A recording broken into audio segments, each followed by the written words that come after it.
I probably started writing what became Dark City in the early 90s, in fact. I think probably around 91 or something like that is when I first started working on it.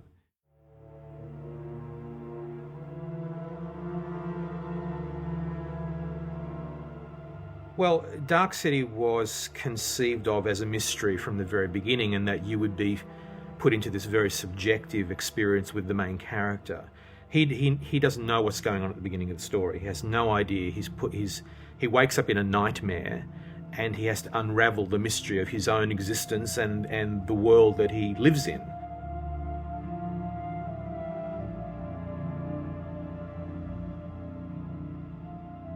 All the reading that I was doing and all the thinking about certain, I guess, philosophical views of the world all sort of went into this one thing. I thought it was unusual in that it was clearly a director's screenplay. It was written by a filmmaker rather than a writer. Usually, as a screenwriter, you get sent rewrite jobs or possibilities, and they're by other writers. This was quite different. I don't think I'd ever been sent a script by an actual filmmaker before. So it was impressive in that it was very visual. I read some of Lem's scripts, and I thought they had a totally unique voice to them. And after meeting Lem and talking about the script and what I wanted to achieve with it, he seemed really in tune with it. He was also very in tune with the genre of noir and the era. I don't think I even had to go to Australia. I think he pretty much hired me based on the notes I'd written and our initial phone conversation. We seemed to hit it off and be thinking along the same lines. And so I actually had a contract in hand by the time I got on a plane and went to Australia. So that's pretty amazing to sort of be hired sight unseen. Particularly when I remember in my notes I said, I sort of indicated certain things in the script I thought were cliches. So that's how you get hired in Hollywood, is by telling your director that his script is full of cliches and has certain pretentious elements that should be removed. I remember the first thing was that the character was called Walker in his original script, and I said, you can't call him Walker. That's it's been done to death, and it's been taken so famously by Lee Marvin in Point Blank. But by this point, you see the name Walker, and it's meant to symbolize a, existential everyman trying to find his place in the world. This was the original 9-page document that I sent Alex, that I faxed him after reading his script, that we then discussed on the telephone. And I said to him, these are rough, random, unstructured thoughts and ideas based on one reading of the script, a script I like very much, so please take any criticisms as coming from a friendly source. I also believe very strongly in the auteur theory, and that a screenwriter coming into a situation like this is primarily a facilitator on board to help the director realize the film in his mind. So if in fact we end up working together, nothing in these pages should be considered set in stone. This is all just stream of consciousness material thrown out for discussion and argument. Alex asked if the script was perhaps attempting too much. I don't think you can ever attempt too much. The only question really is how much the audience actually sees and experiences on the surface, and how much is felt as an undercurrent or explored in the film's subtext. All I can say is, I was working on Dark City. That was the film that I was convinced I had to make somehow, and really wasn't getting very far with in Hollywood. The script had been sent out to a few people, but I think for me at that stage, people just thought it was just, unfilmable, quite frankly. I remember going to dinner with Alex and the producer, Andrew Mason. We went to dinner at the head of the studio's house to talk about the film. I don't remember how soon afterwards it was put into turnaround. I just remember being at this dinner at Donald DeLine's house, who's a lovely guy. I worked with him later. Probably for the reason I'm about to tell you, because at some point Donald DeLine looked at Alex Proyas and he said, I don't understand it when you tell it to me. And he turned to Andrew Mason. He said, I don't understand it when you tell it to me. And he turned to me and he said, I only understand it when he tells it to me. I have no idea. But it was this eternal problem of just not being able to figure out the rules. What were I think, in Hollywood, in any screenplay, the suits want to know what the rules are. They want to do the math. And it's terribly irritating to filmmakers because we often don't care about the math. Like I've been saying, I don't care about the story, the plot. I care about the man in search of himself and, other things. And when you have meetings in Hollywood, quite often all people really can talk about is the actual plot. How does he get from A to B? Who are these aliens? Where do they come from? They want everything answered. And as we know, often the best movies don't answer everything. They leave room for interpretations. They leave room for discovery on the part of the viewer. You don't want total confusion, obviously. You don't want the viewer to be lost or to get bored or to be mystified completely, but you don't want everything spelled out. You want it to be ambiguous here and ambivalent there and have mysteries. And like in real life, there are shadows in the corner of the room and you don't know everything about other people. And, but so I think in the end, they were just wary. The studio was wary. The initial studio, Disney, was wary of the complexities of this film and the uncertainties. And it just wasn't clear. And again, again, what makes it, I suppose, postmodern. It's not clearly a science fiction film or an action film or a special effects extravaganza or a mystery film. It is a hybrid. There was an executive at Fox named Sanford Panich who now works at a company called New Regency. And I was having lunch with Sanford, and Sanford said, "Have you ever heard of Dark City? We're thinking of making it here." "Yeah, I have." "We're looking for somebody who can work with Alex and make it not as weird," was what Sam had been said. And so at that point, there was a sort of early version of the script, and I read it, and I had a conversation with Alex, and little did they know I would help Alex make it even weirder. And then The Crow came along, and I think one of the reasons I responded to The Crow is because it had some similar visuals and some similar ideas in a way. Then the president of production at Fox got fired over there, a guy named Tom Jacobson, who was a cool guy. And what usually happens at studios is whenever someone high up is fired, whatever projects they had are just immediately flushed down the toilet because that was the old regime, and now the new regime is in. And there was always an enormous tension there between me and the studios in terms of me wanting it to be as out there as I possibly could make it, and them wanting it to be either a smaller budget or to dumb it down,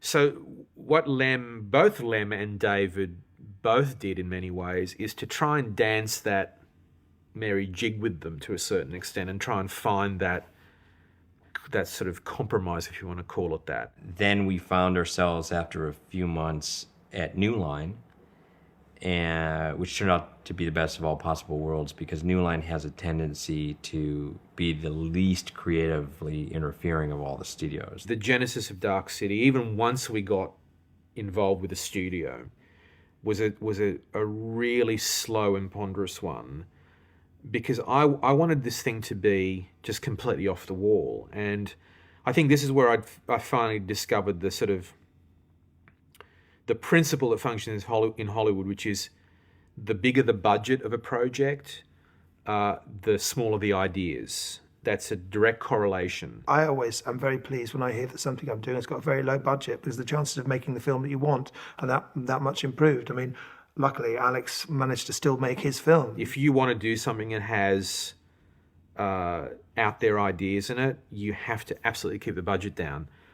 I wasn't really prepared to do that because I couldn't make this film on a small budget. I mean, as in fact, the budget was ridiculously small for the type of film that it was, but it was still $27 million, which in those days was still a lot of money. Once the machine is rolling and you're in pre-production, you as a director don't have as much time to give to every department as you'd like, because you're always running late to your next meeting with the next department. Even though Rufus Sewell did an amazing job, there was a possibility that Johnny Depp might do it. What would have been interesting if we made the movie with Johnny Depp is, even if he's an amnesiac, he's still Johnny Depp, or he's still, character X, Y, or Z. And it would have been a different movie. I don't know. Would it have been a better movie? It would have been certainly a different movie, because even though he's playing someone who has no memory, you still say, oh, I know that guy. It's Johnny Depp. We did a week or so of rehearsals, which for a film actually is quite a lot. It was all in Sydney, and we're just all sitting around a table with huge great bowls of grapes in front of us, which is impossible not to eat for some reason. I don't know what it is with grapes and read-throughs. Every line, I think Alex was even talking to Tom Cruise at one point about playing Murdoch. Mostly what I remember of the Fox period was that everything shut down for a month or more because the magical name Tom Cruise suddenly occurred. Someone brought up the name, they said, Tom has it. Tom's reading it. It was a matter of just talking it through and thinking it through and reading it through, not really getting up and acting it out, but just, asking any questions that needed to be asked. Everybody got on with each other very well. Nobody played Mr. Big Time, or,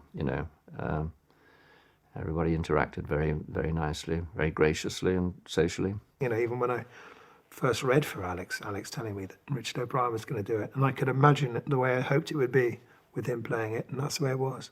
To some extent, playing one of these alien beings inhabiting the bodies of human beings was difficult, because I wanted to bring some emotion to it, but I knew I kind of wasn't allowed to do that.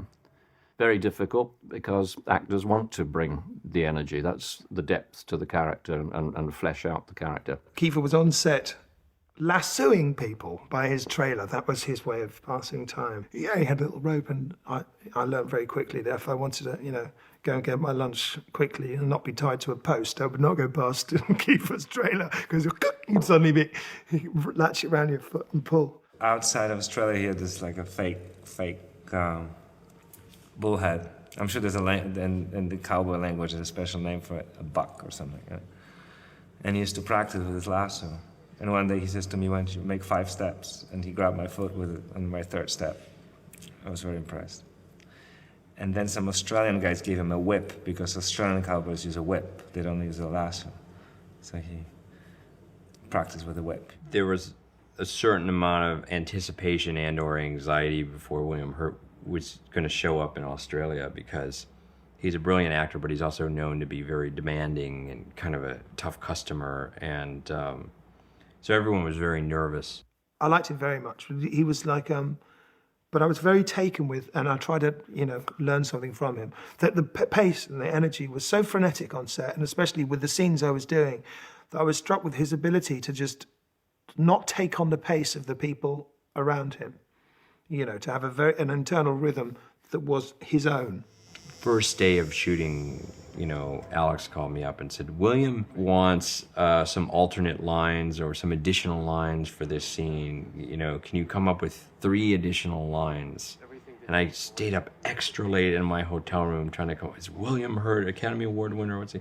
And I remember I wrote 3 alternate lines, and the next morning sent them in to Alex and said, here they are. And Alex called back and said, he likes them all. He's going to do them all. So what was one alternate line became like a whole mini monologue.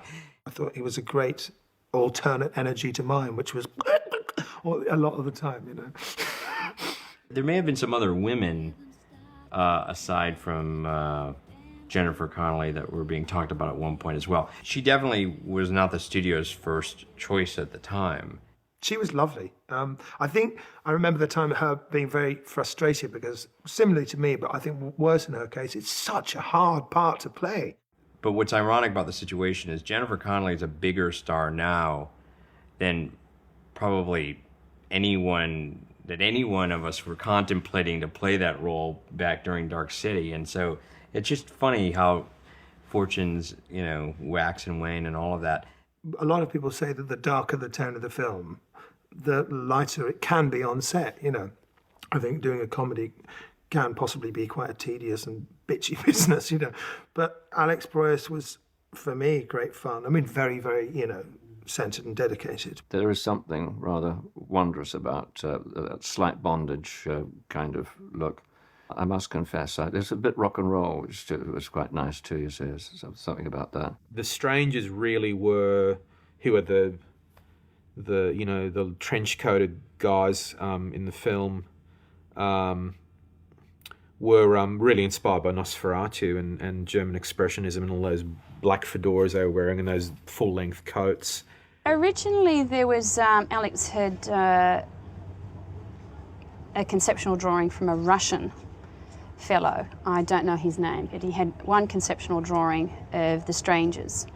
And they were in a mishmash of theatrical style clothing holding the long dagger, which became a bit of a trademark with the Strangers. The Strangers built the city based on our memory, and so it's some weird retro world that they kind of fabricated, and it's a mixture of stuff, you know. So you do get a very odd mix of 40s, 50s, 60s, and probably even 70s in there. Originally everything did take on that flavour because it's such a great era. I mean, 40s is retro is the future. A lot of films, Brazil, Metropolis, sort of like have that feel. So I think we followed that design path. We had to pull back a little bit from it because it was getting too much into a period film where it was going to be cliche.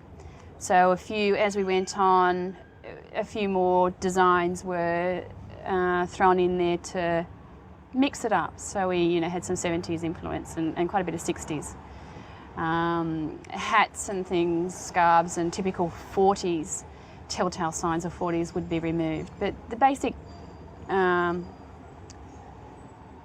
overall flavour you would call a 40s feel. It's totally about, the Eastern European kind of aesthetic or the, early German expressionist stuff. It's everything from Metropolis to Blade Runner to, that's what we were interested in. Dr. Mabuse, Cabinet of Dr. Caligari, M, even purely for that kind of the city, the Nosferatu. It was a very groovy movie, you see.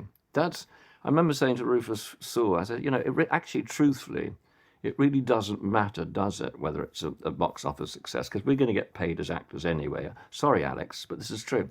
We're going to get paid as actors anyway, and isn't it nice to be part of something which is groovy? And I remember he did agree with me on that particular issue. Colour palettes are always very important to me in films, and I always try and come up with what the palette is going to be.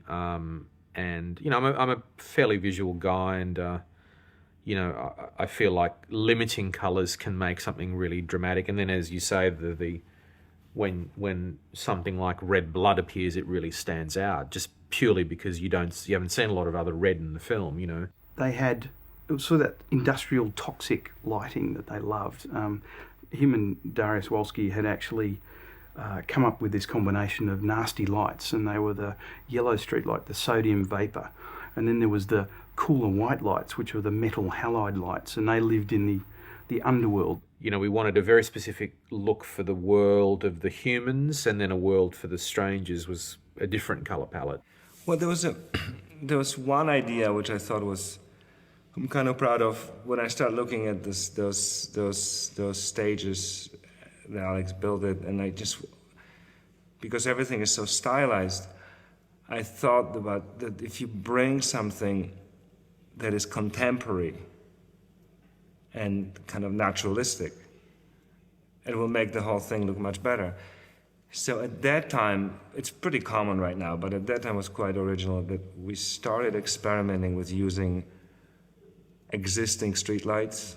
Like if you go in the city, and they usually either sodium vapor, which are like very orangey kind of strange warm color, or metal highlighted like greenish blue, or fluorescent like the green.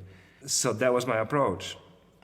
And then we divided the whole thing that the city is lit with those sodium vapor lights, which we basically took industrial, big catalog of all the industrial lights. And we bought those lights and we rigged them in those very stylized street lights. So the whole that's why the movie has this very kind of weird, eerie, yellowish, slightly monochromatic, kind of strange look. And then Underworld we wanted to distinguish, so we just decided to go with metal highlight lights or cool whites, fluorescent tubes, which produce this bluish green color. Yeah. You know, there's also this rule that I heard that, you know, it's one of these rules you hear as a filmmaker when you're learning the craft, and I don't know who makes these rules up, but they sort of appear somehow. And this rule that I heard was that you should never dress your actors in a similar colour to the set. And so since I heard that rule, I was, of course, tried to break it as much as possible just to prove that it wasn't true. Well, Dark City was almost all on a stage, and large portions of the city had already been built.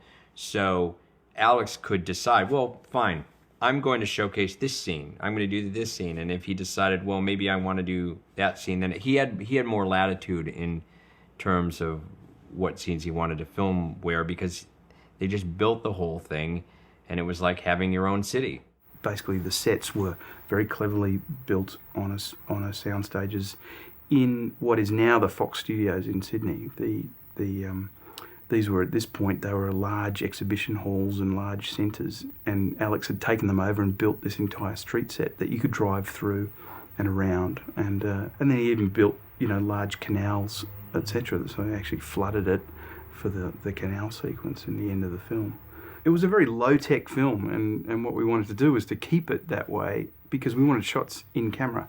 Literally, if we could avoid an optical, we would. Well, I love miniatures, of course, you know, and I sort of embraced that because, I mean, you know, really, the sort of berserk idea of doing all the wide shots of the cars in miniature, I think you'd have to be a true aficionado of miniatures to do that. Otherwise, I think most filmmakers would have just gone, you know what, it's just going to be a simpler car chase, you know. There were some miniatures where we were actually making bigger scale versions. So, for example, the syringe that's being used by Schreiber, we built something that was literally, you know, this large.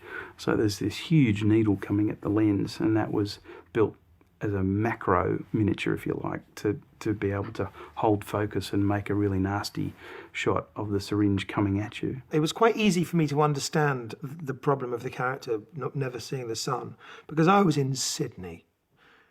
Just, you know, occasionally one of these huge barn doors on the side of the studio would open out and you get a wisp of sunlight, and a bit of sand would come in, and the sea air and the seagulls, and then it would close, and that would be your sunlight for the day. And I'd work all through, and I'd come out and it'd be night. I'd get up at 5 o'clock in the morning, and this idea of trying to find the way to the beach and have you noticed the sun never shines was very much part of my experience of Sydney.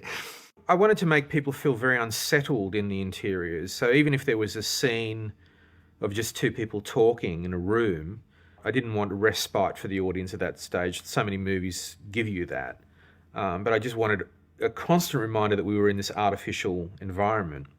You know, the way the sets were built were so confined, so small, and so, because we want to see everything, ceilings and walls and the frame and stuff. And I just happened to have a bit of experience of working with Tony Scott. I wouldn't dare it before, but after working with Tony, I've learned that in order to put the light in an impossible place and hide it so you could see the whole set, the only answer is to take a chainsaw, cut the wall out. So I have, and I'm not sure if the set dressing, set construction crew Australia was used to that. So looking at the sets and trying to figure out how to light them, I just purchased a chainsaw to one of our set carpenters, and I gave it to him. And from then on, every wall was cut out in 5 minutes and put back together. We originally shot the film for about 65 days, approximately. Though we got to a point in the schedule where we knew we were just not going to get through the script. I think shoot was like 85, 86 days. You add another, 6 weeks to the prep. It's close to 6 months. I want to say that we lost our money at one point, which I think we might have, or our budget, or something like that had happened. We were told in no uncertain terms that we had to end on day 65, come hell or high water. That was simply all that we would be able to do. I had to point out to the studio that the cut would probably not make a lot of sense because we were actually running over. The whole architecture of a film is much more tenuous than people realize. It took some time to convince the studio that we needed desperately to shoot the linking material, particularly after I showed them a version of the film that had some huge gaping holes in it. And I think they allowed us to come back several months later to shoot for an extra 2 weeks. I think the first block of shooting that I did was called the additional photography phase, and they'd already shot the majority of the film, but had not got to some of these kind of crucial big scope sequences. But the greatest challenge with this film visually was just getting it all done. It was a hugely ambitious project, and we sort of knew going in that we just could never do it for the time and money that we had. There's a sequence going into the underworld, and I can't remember who's on the cart. I think it's Schreiber. Is it Schreiber and Murdoch? I think it is. Or it's Murdoch being taken down by the strangers into the underworld. And we built basically a little roller coaster with puppets on it. You know, they were like 1/12 scale little puppets. And at one point we wanted to get just behind that roller coaster as it went down into the underworld. So I had, we built a rig which was like a train track but larger. And we put a film camera movement. I think it was a camera movement from an IMO, which is a bombing camera, just the most basic movement you could possibly get, and it took a tiny roll of film, and we put this on this track behind our little puppeteered strangers, and then this thing went down the hill into the underworld, and it's all in camera. It's a 10mm lens or a 14mm lens, and it's on the big screen. But literally, they're polystyrene columns of the underworld behind it, and it was a really low-tech solution, and all in camera. Nowadays, you do it all in CG, and it'd be easy. But this was kind of like, okay, let's build something really cool. Then there was actually quite a long period of post-production. It did drag on for a while. I remember one of the first things that I saw cut together was portions of when the strangers first come into the hotel where Murdoch's been found. And it was really exciting. Well, the test screening process can either undermine you or bolster you, because it depends on how the film does, of course. If a film tests well, then it's a wonderful feeling. You're doing the right thing, basically. We tested the film, the unfinished film, before an audience, and sure enough, one day that the other shoe fell, and Alex called me and said, "Guess what? The studio wants us to write some kind of prologue or a voiceover." So we did what we thought was like the least invasive voiceover possible. It's probably the only time a film I've made has actually tested badly. I think all my other films have actually tested pretty well. You start to second guess yourself. You start to lose faith in what you're doing. But you get to the point where you sort of worry that maybe they're right. That maybe it does require a little explanation. Maybe the audience is lost. All throughout production, we had fought that battle because we wanted the audience to be confused at the beginning of the movie. It was all about not understanding what was going on. And my point, of course, was that's what the film is. I want people not to understand what's going on. It all makes sense at the end, because I remember having a little group of, you do the little focus group afterwards, and I actually got up and asked a few questions and said, "Do you understand by the end what happened?" And they all said yes, But it was literally that thing of the studio not allowing an audience to kind of add up the sums as they go. They wanted it clear at the beginning. I remember when Alex was in a recording studio with Kiefer Sutherland, and it was clearly a struggle. I mean, it's not that it was pulling teeth to a certain extent to write that opening narration. I know Alex tried, and David, I'm sure, tried, and I was faxing I think I still have my page of suggestions of words. So we were all party to it. That's certainly true. I don't think New Line, they weren't evil people. They weren't dogmatic to that extent. I think if we had put up a fight, or if Alex had put up a fight, they might have dropped it. To a certain extent, I think that American studios underestimate American audiences in terms of what they can take in. And then to a certain extent, I think, American audiences, can be a little lazy sometimes. The nice thing about the movie is that it does ask questions. Perhaps its subject matter is a bit too deep, too complex for us to get to grips with, but it asks the questions, and we as an audience view it and see these questions being posed, and therefore we go away and we further discussion. And so I determined that really the only hope was that I stuck some sort of a voiceover at the beginning of the movie that at least allowed people an into the film, that said, okay, it's a science fiction movie and this is kind of what you're going to see. I saw the original storyboards, I read the original screenplay, and I know it would have played without that. And I know that the type of people that were interested in this type of film, they don't need the voiceover. There's no question. They're on the journey and they're interested in the journey. They don't need to be told, or given it all in the first 5 minutes. I think it's more in retrospect with the sort of fan base complaints about it. It's clearer now.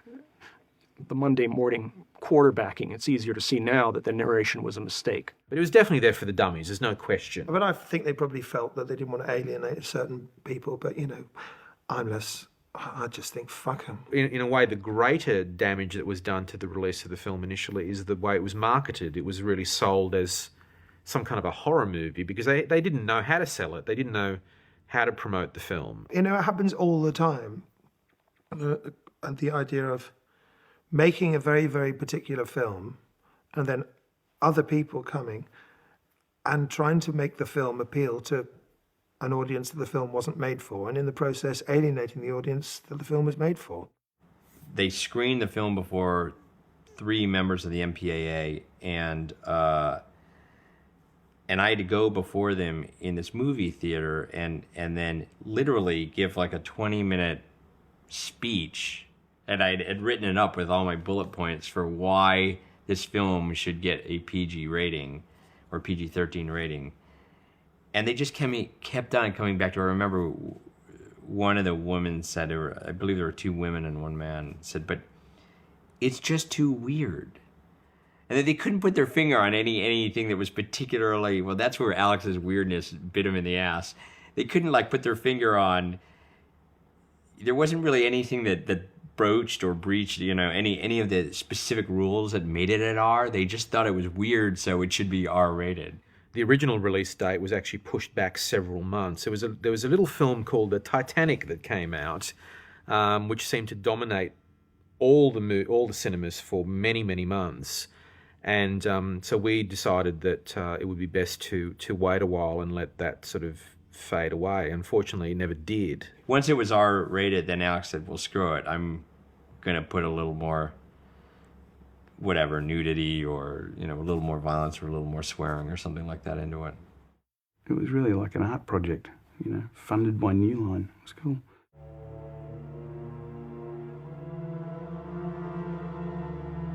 Well, I think most people saw it because of the DVD. I don't think they saw it theatrically. Because I got sick of it, and I still hear it to this day. I got sick of people coming up to me and saying, was this film ever released theatrically? Why didn't I know about it? And these are people who absolutely love the film, So obviously whatever marketing campaign was designed didn't get through to the core audience, people who were open to a film like Dark City. So only a very small percentage of them saw it theatrically, and they've all caught up with it through the DVD, Of all the movies I've been involved in, Dark City's definitely been the most satisfying in terms of the final product. And I remember in film school, one of my teachers saying, making a movie is so hard and there's so many opportunities for that movie to get derailed that if after the end of your career you're satisfied with even a single film, count yourself lucky. And fortunately I have a few more than that. But Dark City is sort of the closest percentage of being perfect. I don't think anyone expected a huge release or a huge result. I was shocked that it got the critical reaction that it did, especially from, say, Roger Ebert. I thought that was amazing, and that's good enough, I wish more people would relate to it. That's all. That's all I can say. Because becomes a little bit, it's a little bit too stylized. It becomes it's too cerebral. So it turns a lot of people off. But But it was Alex's experiment, he just wanted to, this was his movie that he's written when he was in film school, For me, it feels like I never really finished the film. It feels like it was kind of incomplete somehow. And so being able to go back and finally finish it, it feels like there's closure now, which is good. I'm a film fanatic who's so thrilled that I can own movies in my house and that I can watch them, forget a big, giant, plasma screen, that I can just watch them on my little portable DVD player that I can carry on an airplane and watch Lawrence of Arabia. I don't care if I'm not seeing it on a big screen. To me, it's the content, really, that's the be-all and the end-all. I've had the experience more than 100 times now of people coming up to me on the street or whatnot saying, Dark City, oh my God, that's my favorite movie. Every now and again, I'll be out somewhere and somebody will look at me and go, Dark City, one of my favorite movies. There's two films that I did at that time. One was called The Honest Courtesan, but the title was changed to Dangerous Beauty. I still hate that title. And Dark City, which I did straight afterwards. So I can normally tell from the way people walk, if they come towards me, generally in America, I can tell from the way they come towards me whether it's going to be Dangerous Beauty or Dangerous Beauty. Like that, they come up. Sorry. And Dark City's a bit like that, Hey, yeah. I'm very proud of it because I think it's a really, really interesting film, and difficult to get made then, and even more difficult to get made now, I'm sure. It's become in its genre an influential film, and so now people are watching it saying, well, how did they want to eke out more stories and more, how did that thing happen? And at the time, Alex and Lem and myself, we weren't, I don't know that we were, obviously we were conscious of what we were doing, but we weren't conscious perhaps in the way that people think we were. We were just sort of finding our way through this strange, wonderful little movie saying, I remember the phrase Chinese box, and wanting to make a movie that forced people to think. And of course, that's the nice thing about film. It's always going to be there. That's the wonderful thing. Things can be rediscovered. That's always good news. Well, I mean, look, I'd love to be restoring the film for theatrical release, because I think still theatrical release is first and foremost the most powerful way to experience film, But I think DVD is a very, very good sort of second choice, I mean, I think with screens becoming larger and sound systems in people's homes becoming better and better all the time, and just the general resolution of DVDs improving all the time, I mean, it definitely is getting to a point where it's certainly approximating the theatrical experience, And I think eventually it will probably supersede it, down the line, for sure. But for me, the great thing about DVD is sort of, it's sort of a tangent to the actual experience, to the actual technical aspects of viewing a film, and that is that it does give people a chance to revisit things and hopefully improve upon what was done originally. I mean, I think I'm a better filmmaker 10 years down the line than I was when I first started conceiving and making Dark City, and I would hope that I could improve upon my work from that period. And in this particular case, I think there was certainly an impact made, a very negative impact made upon the film through the testing process, in that it sort of eroded my confidence in the film somewhat, and I was sort of convinced to make decisions that I think made the film suffer, such as the voiceover at the beginning of the film, which is a very specific example, but many other choices also. Rather than standing firm and continuing to have faith in my own vision, I took some steps that I should have perhaps not taken. And it's great to be able to go back and almost restore the film back to my original conception of what it should have been, rather than the film that was somewhat affected by the more commercial aspects of filmmaking. Yeah. Great thing about the Noctilux is the Noctilux itself is so heavy. Sorry. I started taking photographs on set a little while before this, just because there was a lot of sitting around on set, and I found that after a while, people posing for you, if you keep on taking photographs, they just start to ignore you, and that's when you get good pictures. At first, you get all that, and people who think that they're helping you by turning to the camera and smiling, you know, even if you're filming a fight, you know, it doesn't really help. And I even went through this bizarre, wanky exercise of just not having any film in the camera for a couple of days, and just because I just bought this Leica and I was just practicing it anyway. So by the time you put film in the camera, everyone's got all their best poses out the way, and they're just starting to be mildly annoyed by you. But in the end, you can get some nice photographs just of what's happening around on set, and shooting with natural light. You know, Leica's a nice one to do it with because they're very fast lenses. And also, you know, you can use when you're on set, and you know, in the underworld and the cityscapes and stuff. They were fantastic shots of light, you know. And I was using the Leica, and I had a Mamiya 7, which is medium format, which I'd just got, and I didn't know what the hell I was doing with, so I waited a lot of film on that. And I just discovered a new process, which is Polaroid 35 positive, which is like slides. And so you put the 35 film in the camera, take it out, process it yourself, put it through a machine and cut it into slides, which and it's very, very, all the black and white ones, very, very contrasty, but they're very easy to damage.